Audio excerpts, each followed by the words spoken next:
এই পথে সেটাকে যদি আমাদের কেউ দুর্বলতা ভাবেন, ভাবতেই পারেন। আমরা আইনকে তার আইনের মতো করে প্রয়োগ করব। কেউ যদি ঘোলা পানিতে মাছ শিকার করার চেষ্টা করেন, অশান্ত পরিবেশ তৈরি করার চেষ্টা করেন, আমরা আইনের কঠোর প্রয়োগের দিকে যাব।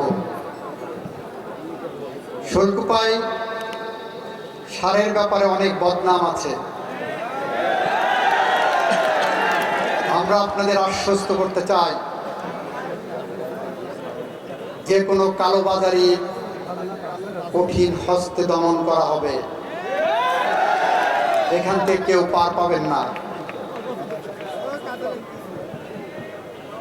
আরেকটি কথা, আপনার চারপাশে যদি মাদক সেবী, মাদক কারবারি, মাদকের সাথে সম্পৃক্ততা আছে এরকম কারো খোঁজ সন্ধান পান, অনতিবিলম্বে প্রশাসনকে জানাবেন, আমার বিএনপি নেতৃবৃন্দকে জানাবেন।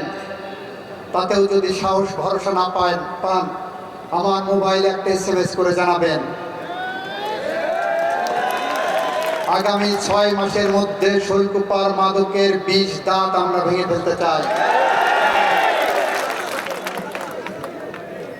অফিস আদালতে কোনো কাজ করতে গেলে যদি আপনার কাছে কেউ উৎকোচ দাবি করেন, ঘুষ চান, তোলাবাজি চান, দয়া করে আমাদেরকে জানাবেন।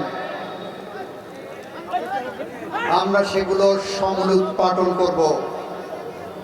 যদি কোনো কর্মকর্তা সরকারি টাকায় না পোষায়, চাকরি করার দরকার নাই।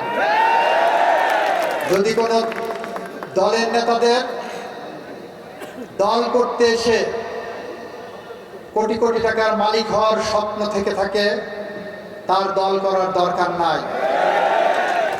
আমরা দায়িত্ব নিয়েছি এই সমাজ ব্যবস্থা পরিবর্তন করার জন্য। আমরা দায়িত্ব নিয়েছি শোলকুপাকে শান্ত রাখার জন্য।